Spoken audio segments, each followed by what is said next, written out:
Today, we are going to be talking about Collide, Get Out, and a sneak preview of an upcoming film, so stay tuned. Welcome to The Real Review.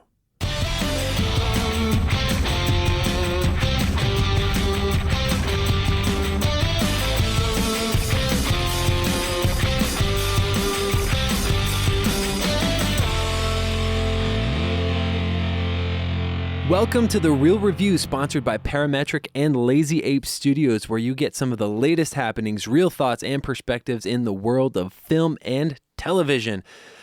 And with me today, I have Joel La La Land Cunningham. Wait, no, I mean Moonlight Cunningham. Oh, you had me going there for a second.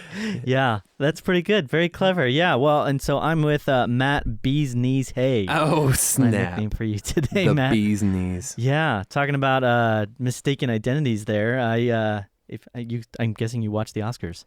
What is the Oscars? Oh, yes. No, I know what you're talking Little thing about. we Yeah. call the Oscars, the Academy Awards. Yeah, so welcome to the podcast, everybody. Yeah. Yeah. Super excited to have everybody here listen to the podcast, the Real Review podcast. It's a show where we, as Matt was talking about, introduce some thoughts and perspectives in the world of film and television, and then we kind of approach things with a bit of a, I guess you'd say, a fan versus a critic perspective, Yeah. if you will. Yeah, for those that are listening for the first time, just want to reintroduce that concept. Matt tends to have a bit more of a fanish type Yeah, perspective. I'm like way more emotionally driven than kinda anything be else. Tears sometimes when you're reviewing films Unstable. and I Yeah. tend to be more of a critic, so I tend to be a hater. I just attack people. A hater, but Yeah. you see everything from more of a technical standpoint. Yeah. And I get into that too, but I'm definitely more emotionally driven, I think, when we're looking at stuff. You tend to geek out, and I tend to just go like, nope. Yep. That's how you define it. You're so, my soul crusher. Yeah, Yep. so welcome to the podcast. We're super excited to have you guys here, and we're going to be reviewing a couple films today that Matt and I had a chance to check out, one of which both of us had a chance to check out, which was the film Get Out. The other, Collide, I alone was the only one that unfortunately, or fortunately, we'll see, had the chance to check out.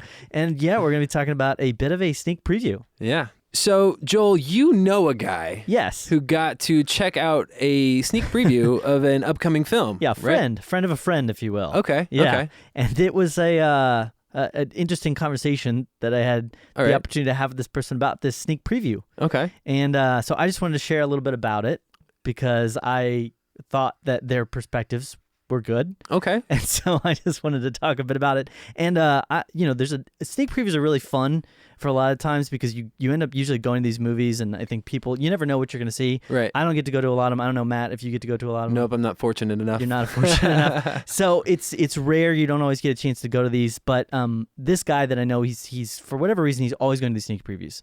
And he's always doing that. And they make you sign those non-disclaimer agreements and everything yeah. like that. Yeah. So the benefit of this is that he told me, so this is secondhand knowledge. Okay. So it's like third party. It's like that game of telephone, so you don't really Exactly. know what the message is going to be. Exactly. But, okay. So he's breaking the law. Your honor, he's breaking the law. Not this guy right here.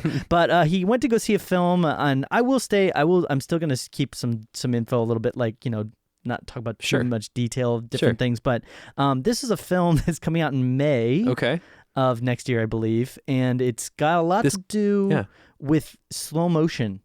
Okay. Yeah. Slow motion. Yes, All right. some swimsuits. Okay. You're getting a picture here. I think I know where you're going. Yes, here. a lot of people running. Okay. And jumping into the water. All right. And okay. swimming. Yeah. Gotcha. Some really rock solid action going on there. Yeah. Yeah. Okay. And so I had a chance to talk a bit about this film and really got some interesting ideas.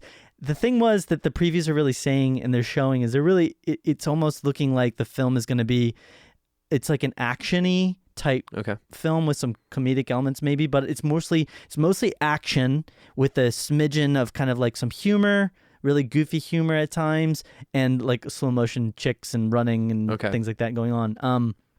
Whatever this film is. Yeah. And the film itself, at least from my understanding, is very much not good. Okay. On the basis of the film really embraces this silly idea, this silly narrative of trying to expand the world into like the reality of people that are doing the things that they're doing. So I'll just say this, they're lifeguards. Okay. Okay. Yeah. Okay. So the lifeguards are trying to do this job that's not theirs, which is basically police work. Mm-hmm. And they're trying to come up with rationale and meaning throughout the entire movie for why they're doing this type of police work, but they never come up with a rational argument or excuse for why they're doing it.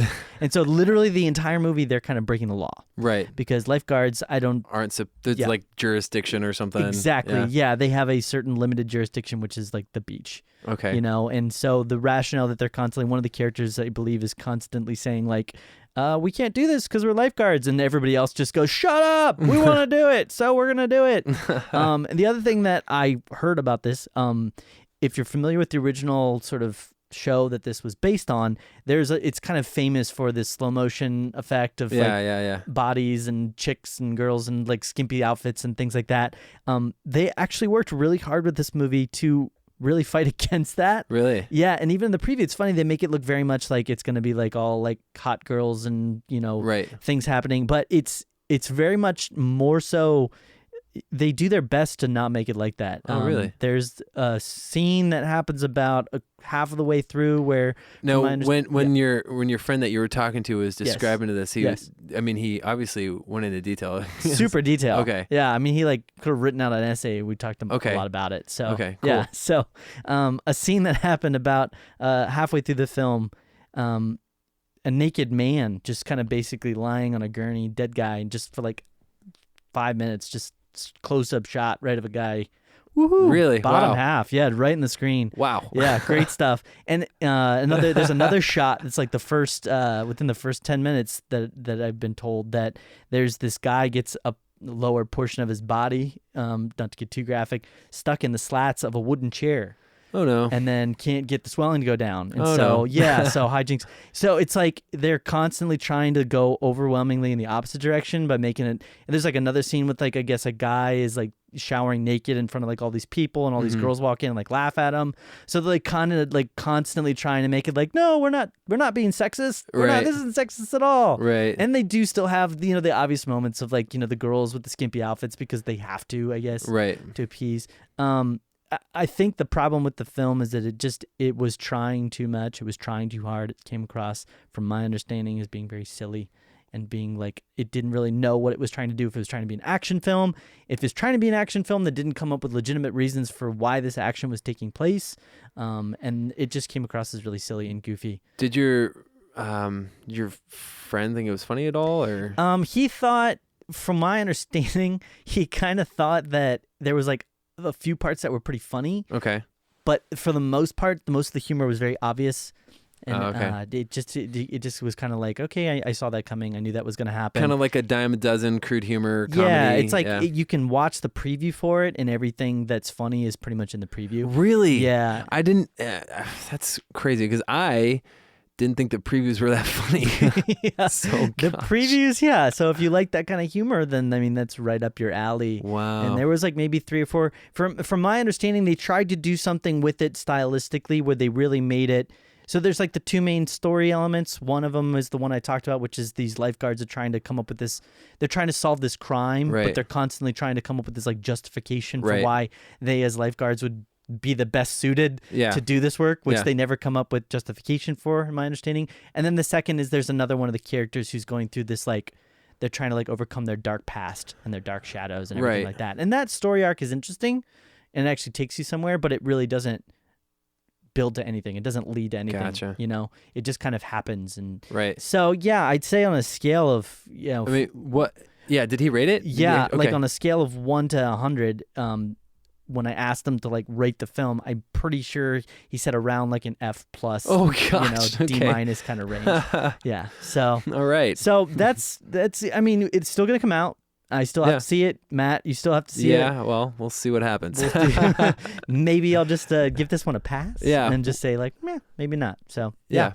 That's all. That's all they had to say about that. Wow. That is enlightening. I should say. Okay. Cool. Well, let's just go into the next one then. All right, that sounds good. And this is one I've seen. Yes, let's talk about the one that you've seen because I did not get a chance to see this one, and it is the movie Collide. Yes, so Collide is a film that just got released. It is directed by Erin Creevy. I believe that's how you pronounce his name. Sure. with his name, I feel like you could butcher it. It's very easy to do that. Or probably Aaron Creevy. It's the synopsis for this is an American backpacker gets involved with a ring of drug smugglers as their driver, though he winds up on the run from his employers across Cologne high-speeds Autobahn. So we figured out how to speak. Yeah, I know. I learned that right after too. Yeah, no worries. But it stars Nicholas Hoult, Felicity Jones, Anthony Hopkins, as well as Ben Kingsley. And so, based upon what we had talked about and the things that we had said about this film, is when we were discussing sort of our coming soon thoughts on it, one of the big concerns that I had is that they were either going to go way too silly with it and make it just kind of like dumb kind of action type stuff, right? Or they were going to go way too serious with it and try and go like, this is like deep and purposeful and meaningful. And I will say this, the film was actually a lot more grounded than I was expecting. Okay. And that was a positive for it. Okay. It ended up being a film that felt very accessible in its own way. And yes, there is some crazy stuff that's happening. There is crazy action that's happening.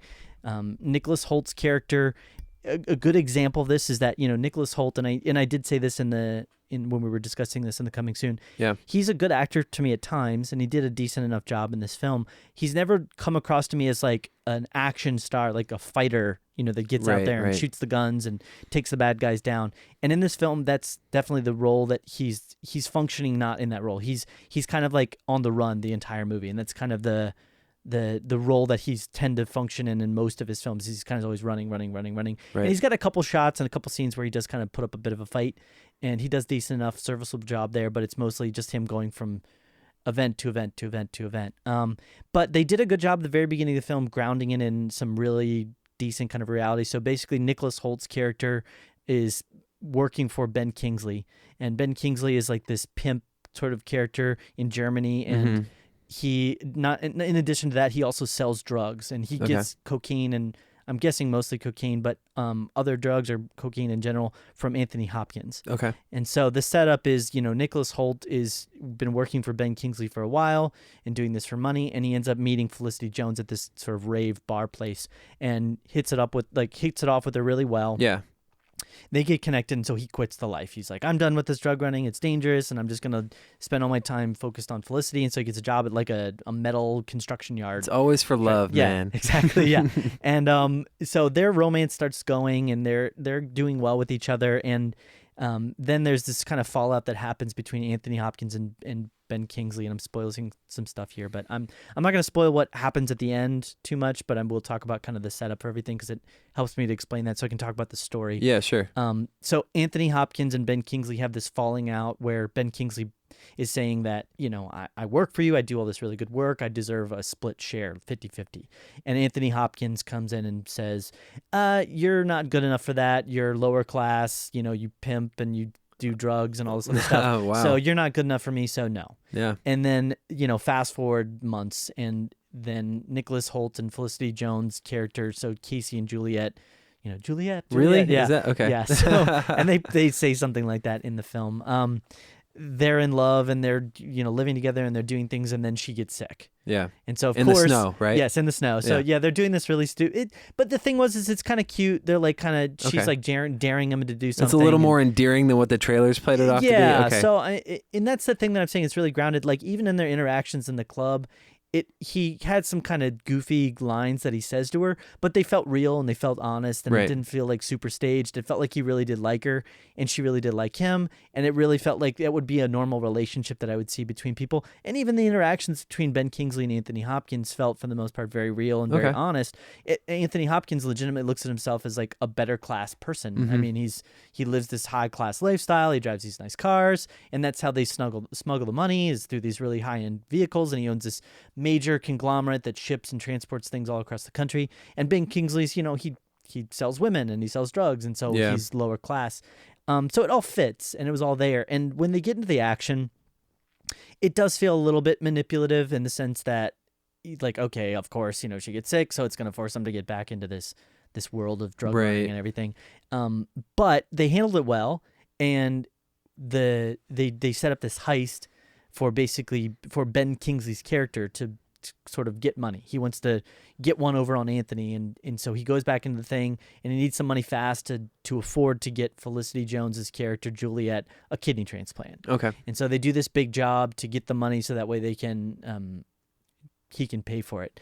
And the setup for that's great, and the realism of that is great. It never felt silly. It never felt forced. It felt like, yeah, if these were just two random guys that were just going to try and rob a transport truck like this is what they would do. And so where it really started to fall apart, and I'm not going to spoil anything, but as the film goes on and gets later into it, the ending was, by all intents and purposes, one of the worst endings I've seen. Really? Yeah, out of like, and it feels like there's been a lot of that recently. There feels like there's been a lot of movies that have been decent movies, but then the ending just falls apart. Yeah, right? We just talked about A Cure for Wellness, and that was like that, and it literally, it's just like, what? It almost felt like they were building and they were building and they were building, and then something happens, and it felt like they were trying to make that like the climactic kind resolve of ending of the story, but it felt like the resolve before the resolve. It felt like that moment where you get that little bit of action that bleeds into then the much bigger action type sequence that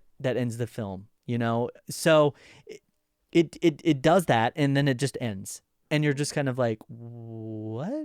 You know? And they live happily ever after, or they go on and they do their things, and it's like, it is what it is. There's even, you don't even find out exactly what happens to a couple of the characters. Like you get inklings of it through like a news story, right? But like you don't find out exactly what happens to a lot of the characters. So it's like, why did they cut it off right there? It really, it almost felt like, well, we ran out of money to finance the final action scene, and so we're just going to cut it right here, which was, you know, it kind of stunk because overall I was invested in at least, you know, Nicholas and Felicity's characters, Casey and Juliet. And I would have liked to have seen a better resolution for it. The other thing that I would say, and we mentioned this when we were talking about Anthony Hopkins, he served a decent role in this film. I felt like he was a bit wasted or a bit underwhelming. I think he did a decent, I can see why they hired him, because they wanted to have that guy that had like that mindset of like, I'm better than everybody else around me. Right. But he just did not come across as being like commanding or strong, or like this guy that he came across as like a business owner, but he didn't come across as this like conniving. And that's the other thing that really ticked me off, is he makes really good money. He's a really successful, very well-known businessman that does really good things in his country. And they gave no understanding for why he would then sell drugs, why he would be a drug runner, because There's like no point in that. Exactly. You know, that's like what all of the Godfather part, you know, 2 and 3 or whatever is about, which is like, we want to get out. It's like, if you're successful, you don't want to potentially lose that success, so why would you risk that by doing things that are completely and obviously illegal? So and he puts so much money and effort into this plan to like run the drugs, and they don't explain it. You know, and it's literally this scenario where it almost felt like they wanted to set up all these different scenarios where Nicholas Holt's character would be driving all these really awesome cars. There are some really cool, awesome racing scenes. Okay. But it never really panned out to explain why that was all there. And then the other thing was, and I'm talking about more about characterization here, I didn't like Ben Kingsley. I really didn't feel like I knew he was doing his Mandarin impersonation. Yeah, but it really felt like a guy acting. Right. It really didn't feel like this was the guy that legitimately would be doing this type of stuff. He felt too clean. He felt too clean cut to be doing like the pimping and the drug selling. Right. It felt like, you know, Mandarin. It felt like a guy acting like a guy that does those kinds of things, but is an actual idiot. Yeah. And then Felicity Jones' character, she did a good acting job. I thought she did a good enough acting job, but I really didn't like her character in the movie. I felt like she was a bit of a butt towards Casey's character. The whole movie, she's like, no, don't help me. Don't do this for me. Don't, like, they love each other, but she's constantly telling him like she didn't even tell him about the fact that she had the sickness. You know? Really? Yeah, and she just expects him to like, and he confronts her and he's like, well, why didn't you tell me that you were sick? And she goes, oh, so that's my fault? Like, you're gonna get mad at me? I'm the one that's sick and you're gonna get mad at me? Right. And it's like, well, yeah, if somebody's sick and they don't tell you and then bad things start happening because of that, that's kind of on you for not mentioning it, you know? So yeah. I felt like they did a decent job with their relationship. It felt real, to be honest. It felt like that's something people would do, but overall it just felt kind of okay. So I think what I saw of the groundedness of it is, you know, the director was a guy that I think he was trying to do something with like making a film that had depth and Yeah. also good action. Gotcha. And it felt like they had decent efforts and emphasis on that at different times, but overall it didn't turn into anything all that great. So Gotcha. Matt, any thoughts, any questions? I've been talking a lot about Right. this film. Right. So no, I would just say it kind of hit the notes a little bit, I think, that I was expecting. Yeah. From what you're telling me. Did it seem like Anthony Hopkins could have done his shoot in just a few days? Maybe, Yes. or was it more? Yes, except for the fact that they shot it in a couple different locations. Okay, so that would have. Yeah, So it was a little bit more than just shipping him in for a Yeah. couple of days and then right. sending him out. But Okay. you can tell. I mean, every shot he's either sitting or he's kind of walking then standing. Right. He's So not running anywhere. He shoots a gun a couple times, but it's like okay, yeah. So here's the thing with this film, and this might explain why Felicity Jones is in it. Yeah. Is that this movie's been sitting on a shelf for a really long time trying to get distribution. I don't know the story behind the distribution issue. Yeah. But I mean, since then she's had. I mean, you and I both love A Monster Calls. I Yeah. mean, she was great in that. But Yeah. also, Rogue One. Yeah. And that's kind of been her launching point. So this is something I feel like it comes out after Rogue One, but something that was shot years in advance. Right. So it's kind of like, yeah, maybe that's why this was that kind of a film. That makes sense. I can definitely see that. It definitely felt like a film project that she might have taken on prior to being Right. as popular, because otherwise you're kind of like left going with, Yeah. you've done these two amazing films. Why would this then be your follow-up? So, yeah, man, I don't really, I'm still, doesn't do anything for my excitement. I didn't really expect a lot, but Yeah. if you had to rate this thing, what would you do? I would give it. The ending was such a train wreck. It spoiled so much because it really didn't. So I will rate this a little bit higher than I think what a lot of people are giving ratings. I'll say probably like a C plus or like a C, kind of C Right. plus range. A lot of people are giving like fail ratings and like D ratings. I think again the action is good. It's exciting. It feels very real. Okay. It didn't feel like everything was staged and faked. It made sense why Nicholas Hoult is, he's a driver and he goes around and he does things that just make realistic sense. And yeah, obviously the cars would probably get a lot more damaged by a lot of the things that they have going on, but it never felt fake in that sense. And it made sense why people acted the way that they did. Right. Okay. So Gotcha. Good Yeah. to know. Well, that is it for Collide. Yes, sir. I'm really excited to dive into this next film, which is Get Out. Now, you and I both had a chance to see this, but we haven't talked about it. And we did that on purpose because we want to be able to have authentic reactions here Yes. on the show with Yes. everybody. And I'm going to go ahead and kick off here. Get Out. We talked about it on the Coming Soon last week, but a young African-American man visits his Caucasian girlfriend's mysterious family estate. That's the IMDb summary. Written and directed by Jordan Peele, stars Daniel Kaluuya, Allison Williams, Bradley Whitford, among others. And I'm just going to start out and say I really liked it. I really liked Get Out. Yeah. I'm a horror thriller guy. Why I will say this actually didn't delve into the horror side for me as much as I was thinking it was going to. yeah. But so for me, I would classify it more of like a psychological thriller. Yeah. That's kind of what I would go at, less horror. There are a couple of jump scares. We talked about this previously. I didn't like a couple of them. Right. Yeah. And one of them was somebody walking by a hallway and they just did a loud noise. yeah, it's like, did they step on a piano? Right. Like, they go, "Brr," and you're like, Exactly, "What?" Yeah. exactly. But overall, I thought it was really, really effective. I think the underlying like social commentary, just in general, was effective in because it's not just dealing with the subject of racism, like just blatant racism, but Yeah. passive racism, and I think they do that in a really, really good way. Yeah. To bring awareness to it and almost just be like, man, like I can't believe this exists, And okay, let's get into acting because overall, just in general, if you're not a huge fan into cinema or television, these are mainly like unknowns for the most part. A lot of them are. Yeah. Right. So Yeah. Daniel Kaluuya, the whole movie, I was like, where is this guy from? And right before the show started, I was like, okay, I got to figure this out because it's been bothering me. And he was in an episode in the first season of Black Mirror. Right. And I was like, I knew where he was from. Okay. So anyway, that aside, he is fantastic in that. He's also fantastic in this. I thought he did a really, really wonderful job. And Allison Williams, actually, I would have to say, gave my favorite performance of the movie. I would agree. Yeah, she's probably my just favorite. because. Yeah. Anyway, she did fantastic. Yeah, she embraced her character so well. Yeah. All sides of it. Yeah, You know, yeah, and yeah. it just like, yeah. Wow. I That's know. awesome. So Yeah. anyway, that was she had my favorite performance, but everybody had it, even Brad Whitford and what's his TSA? Brad, yeah. What's his TSA friend's name? It's Laurel Howery. That's right. Yeah, he plays a character named Rob. Right. Rod Williams. I think he is the stamp that. I think I think it's Lil Rel Howery. I think it's a comedian name. Yeah, Lil Rel Howery. Yeah, but they put it as one word on IMDb. So Right. it's Lil Rel. So Jordan Peele, I feel like that's his stamp. Like that's his character stamp. If he's gonna throw in comedy, that was his guy that he did it with. Yeah, he kind of played a comedic side character, but not annoyingly so. Right. Yeah. Exactly.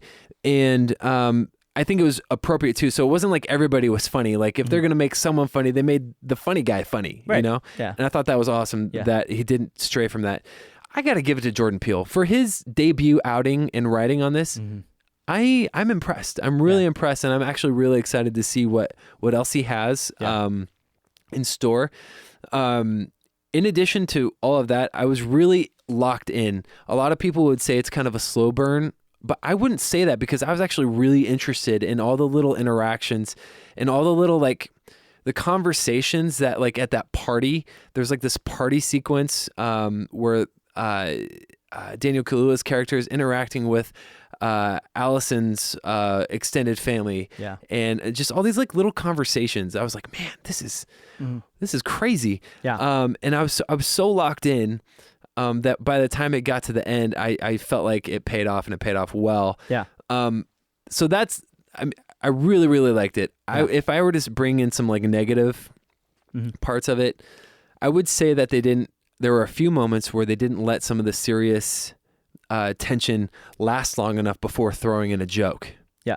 I felt like they could have maybe spaced it out a little bit to where I was like, oh, he threw in a joke there to try and be funny, but something really crazy just happened. So maybe that wasn't the appropriate time. They should have let it simmer for a minute before something like that happened. There was that at the end.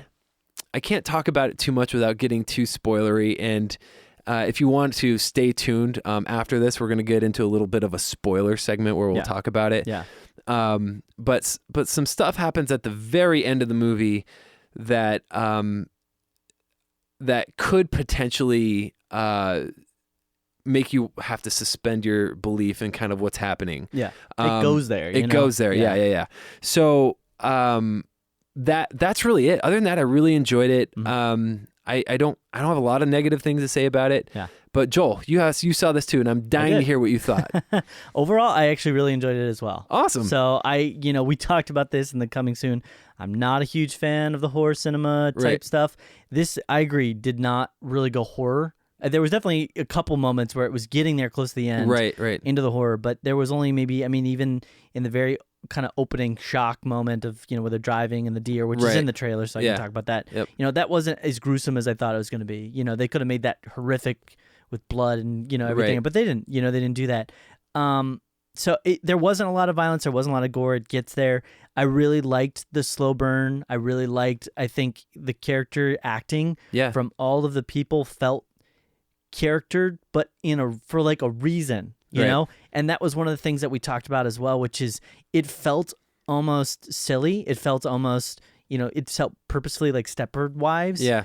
But that they do get to a point where you understand why. Yeah. And it really does make sense. And you see the shift from the Stepford Wives type thing to the normal type person. And then it clicks and you're like, oh, wow. Okay. Yeah. And then it gets there. So that was really cool. And I thought the main acting job from Chris Washington, just I thought he killed it. I thought he did a great job Or with Chris it. was his character. I'm sorry, yeah, from Daniel. Daniel. Kaluuya. And then Allison Williams as well, I really liked. And then Bradley Whitford, man, I thought he was the other comedic angle of the show. Kind of the a dark movie. comedic angle. Dark comedic angle, but he makes it so awkward. You kind of like have to laugh at it. I was watching this group of like 5 other people, and this is a film that I would definitely say is better to watch with other people if you can. A lot of horrors like that, but I think definitely this one where there's a lot of like tense kind of awkward moments where you kind of need to just go like, what is that? Like, what's going on here? And it did bring up some really good questions about, the social commentary of, racism or, the whatever term you use, which is basically like you're kind of like positively being racist. The passive racism. Yeah, it's like the passives where you're like, which is a huge deal. Yeah, it's like, wow, you're really this, and it's like in a positive way, but you're still being racist. Yeah, it's weird. So the one thing that I would agree with you on, I think there was some issues that I had. It wasn't the editing, and I really had to think about it because it threw me off because at the very beginning of the movie, there's a song that they play, and it's such a weird, awesome song, and it makes you feel so disjointed. And I'm like, I don't even know what they're saying, but they're just saying like some really crazy stuff in the song. It's like, and like, I'm sorry, I'm butchering that. No, but the music, you're right. I'm thinking about it now. That was really great. But after that, there really was a lack of, in my opinion, a significant feel that the music really like gave you. Right. It really didn't offer you a story in the music. It really didn't take you. And I think a lot of the times where I was missing that cue as to how I was supposed to feel with something, in my opinion, I need to watch it again because I think I wasn't paying enough attention to this, but I'm feeling like a lot of that had to do with the music. Yeah. And I'm not saying the music was bad. I'm just saying that it kind of fit, but it didn't really take you anywhere. And I was looking up the different credits that were actually associated with this, and you have a guy named Michael Abels, I believe is how you pronounce his last name, that did the music for this. And he looks like he's got some great credits to his name as far as doing music, but this is his very first film doing composition for a film. Yeah. And so that's a sign to me, that maybe, I don't know, maybe he studied under somebody, maybe he got some experience from doing other things that he's just not listed for IMDb on, but that's usually a good sign that they're still probably trying to figure out how to do that. Yeah.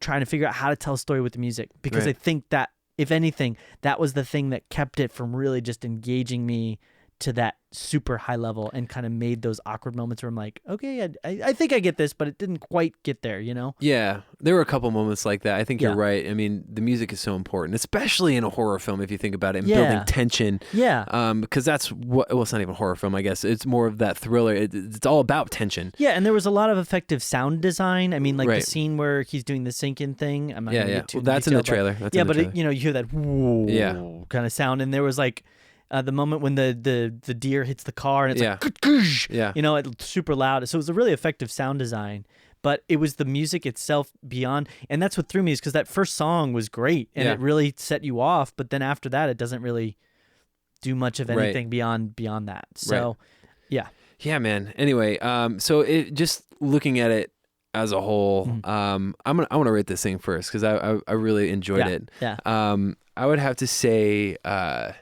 And I've been kind of fighting this back and kind of what I would have. I'm going to give it a 90. I really, really liked it. Yeah. And I really do want to watch again because there are actually some things that I feel like I maybe didn't get the full grasp of the first time around. Actually, I have questions. Maybe we could talk about that in the spoiler part coming up. Yeah, for sure. Yeah. If you had to rate this thing, what do you? I'd probably give it a 90 as well. Really? I think it would have been a B+, but I'm giving it a couple extra points because I do feel like they're trying something here.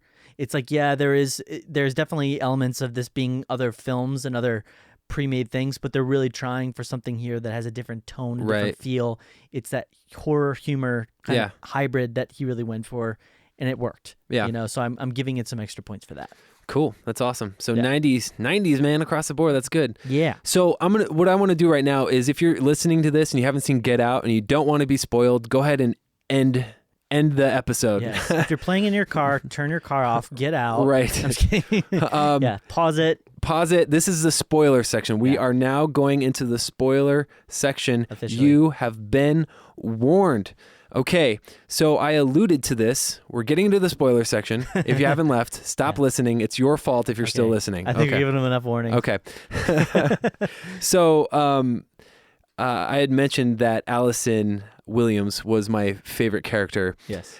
and oh my gosh, she played. Okay, so if you've seen the movie, which I hope you have, if we're talking about this, she's in on it. So to give you just kind of the great synopsis of it, her family is just a racist group of white people who are using the bodies of African American men and women to transplant their brains and consciousness into their bodies. Namely their elderly people. Yes. And I'm assuming they could do that to extend their lives. Well, that was the weird thing, because I mean, you're saying they definitely had a hint of the racism element of it was weird. Because you're saying racist, but at the same time they want to be black. So it's like, I'm white, but I want to be in a black, and they're doing it for the wrong reasons. Right. And I think that's what made it racist. Yeah. It's like, well, we want to be in a black person because we think they're physically more fit. Yeah. Or we want to be in this young, which is part of that passive racism. It kind of all just kind of, it was kind of a weird thing for sure. Yeah. But so what happens is their family is that, and the whole movie, and this is what, coming back to Allison Williams' character. Yeah. You're like, she is on board. She can't stand her parents and the way that they're acting around him. Yeah. Her extended family, it's just miserable. She's playing this part perfectly. Yeah. And then you find out that she is in on it the whole time. Yeah. And then when you find out, you see her character after that point in time, she is a different person. Yeah. And it is crazy. Yeah, I think the thing with that was even in the previews, I remember seeing that they were talking about, like, I knew in the back of my head that she probably was the person that was bringing all of the black people there. Yeah. Like, in the back of my head, I'm like, okay, well, she's obviously like the bait. You know what I mean? But for whatever reason, she did such an effective acting job with it. The whole time I kept thinking, well, she's either not realizing what she's doing, or she's been hypnotized by her I thought mother. That too. I thought she was hypnotized. But for whatever reason, I don't know why she did such an effective acting job. Never did I think, well, she's actually aware of what she's doing. That script direction, acting, and all so that. it was an amazing twist that she did right there when they had to do that. And I think that their whole, I liked how they played into this being like a family thing. Right. I liked how they played into this being like, the whole family is kind of in on this thing, and they're using it. And that bidding war that they did with the bingo cards was like, as soon as you figured out what that is, so stomach churning. Yeah, like you're like, oh my gosh. Yeah, like they're bidding on the, and just like that just felt so bad. Yeah. And the moment really where it gets like it's getting worse, and then the moment where he goes in the closet and he opens up that, I think it's like the box. It's like a shoebox. Yeah, the shoebox, and he starts looking at the photos of all the guys that all the black people, I guess. That she's brought up there that he's seen a few of, and he knows the one guy, and everybody in the audience where I was at was freaking out. I know, everybody's you're like, oh my gosh, look around, she's right behind you. I bet she's right behind you. You're like freaking out. You're thinking that she's gonna like jump on the back of him and just somebody's gonna like start stabbing. So I have a question on that. Yeah. There was a noise. Yeah. He turned and looked. That door was open, and the box was right there. Yeah. Who put it there? Who made the noise? How did that happen? Casper. I don't know. Honestly, that was one thing that kind of fell through a little bit for me. I don't know where exactly that came from. They didn't explain that. Yeah, I was thinking that maybe she had been in there and was like, maybe she was looking at that kind of stuff. Oh, I thought maybe it would have been Georgina. Yeah, their maid, the maid girl. Turns out to be the grandma. Yeah, or the grandpa, for that matter. The grandpa. I didn't think the grandpa because you never really saw him inside. That's true. So I was thinking it could have been the grandma, or I was thinking that for whatever reason, maybe Allison was in there and she was like, or Rose, I should say. Yeah. Maybe she was in there and she was like reminiscing about. Yeah, they didn't explain that. Yeah, they didn't really explain it super well. And it seems like, and it is, obviously there's no perfect script, but it seems like a bit of an oversight to keep like this obviously strong evidence that in that room that he just happens to be in. Right. Like why would you put him there and have that right there and not lock it? So somebody must have done it. Like, I don't know, maybe it got a reason it got cut out in editing or something. It's quite possible. I mean, they definitely give you that idea that the person because the whole idea is with them being stuck in the body is that they still have control at times, which again, they also never really explained the Flash, like why the Flash resets them and allows them to suddenly take control. There's a lot of implied stuff, Yeah, there's a lot though. of implied. They never explain how the whole procedure works. Right. Like they explain that it works, but they never explain why it works. There's things that just kind of happen. You just kind of go, okay. And I think there's enough other crazy stuff that's going on at that point that you're just kind of to justify it. Yeah, you just kind of go, okay, all right. So that's what I was saying in my negatives in the review earlier is it almost seemed like there's a little bit of like the science fiction-y element of transferring somebody's soul. Yeah, it got quasi magical science fiction-y kind of at the end. It's like, whoa, metaphysical, like they don't know. It got weird. It didn't explain it fully, but I was still on board for the most part. Like you said, there's enough just crazy stuff happening. My favorite part, and this happens in some of my favorite films, it's kind of that aspect, the retribution aspect, especially in like action movies, more recently like John Wick and stuff like that. Yeah. But where Daniel Kaluuya, who I loved especially, I mean, I think this is going to be the perfect launching pad for him to have so many more opportunities. He was just awesome. But he when he goes on his like rampage, he gets out and then he just kills everybody. I was like, that is awesome. I don't know, something about that. I'm just really like, that is awesome that he was able to do that to such terrible people. Yeah, I liked his rampage. Yeah. They obviously deserved it. I think the thing that I had a problem with a bit was it felt real. It felt almost too real. You know what I mean? The fact that he could like stab somebody with the deer. I mean, again, that doesn't sound real. But like, obviously, what else is he gonna do? That was the most brutal part. That was pretty brutal. Yeah, pretty brutal. Yeah. So there was elements, but it felt like, okay, this guy is probably not trained in fighting. Right. He doesn't really know how to deal with like people that are trying to fight him. It's like I think he said that he took in like 8th grade or something, or 1st grade, I don't remember. But he probably doesn't know how to fight very well, so it felt very real. Yeah. But it also felt a little like anticlimactic because most of the fights were over in like a second. So I almost kind of wish that like there'd been a little bit more of a struggle here and there with some of them, more of like a running fight type thing. It was more like quick engagement and then done, and then quick engagement and then done.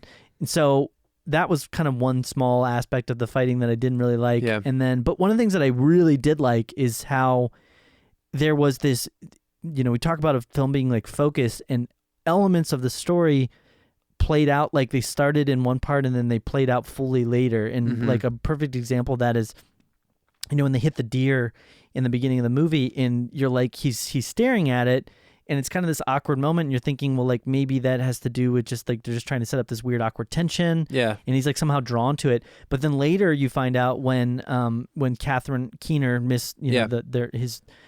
Rose's mom is doing this hypnotism with him, that a situation similar to that played out with his mom. Right, yeah. And he was reminiscing in a way, and he was reconnecting with that. Yeah, and you don't know that moment, until later. Yeah. And then again, at the very end of the movie, he leaves her, this girl, Allison, which that was kind of a weird thing that happened at the end too, when he's like going to kill her, and he decides suddenly, not to. I'm not gonna do it. I don't know why that happened. Yeah, it almost felt like a lot of people in the audience were kind of like going, "Oh, is he still hypnotized?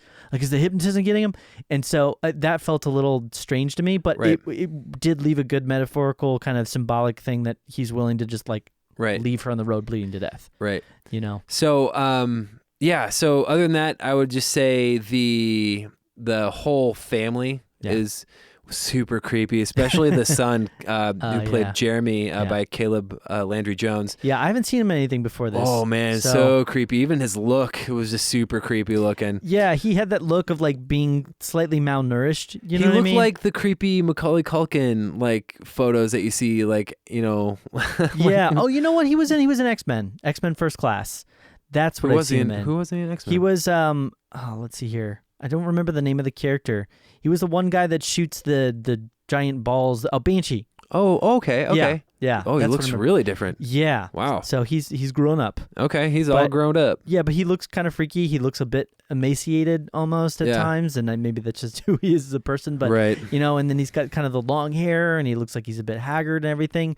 And the whole thing, and so I think he played a very effective and very efficient character. So that's really all I have for that. Anything else you want to add?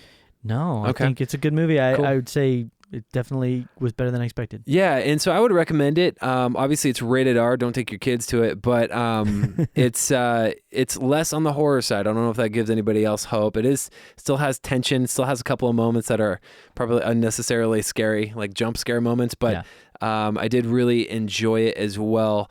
And that is all. That's all that we have for today's episode. So if you haven't had a chance to check out our website. It's being constantly updated at realreviewmedia.com. Constantly, just all the time. All the time. Literally as we're speaking. Constantly, as we're speaking. Somebody we don't know is updating the website. We should probably look into that. Right. So yeah, sign up for the newsletter where you get some just some information about some things happening, going on, the latest goings on. You could also find us at facebook.com/realreviewmedia, also on Instagram and Twitter at Real Review Media. Again, it's spelled REEL as in a film reel. And if you have any questions, if you want to give some thoughts or opinions, or if you feel like we missed something, let us know. Send us an email at realreviewmedia@gmail.com. And we'd be more than happy to engage in conversation with you. Via email. Yes. So yeah, feel free to do that. But other than that, fantastic getting to chat with y'all and you, Joel. And same here. Until next time, it's been real. It's been real.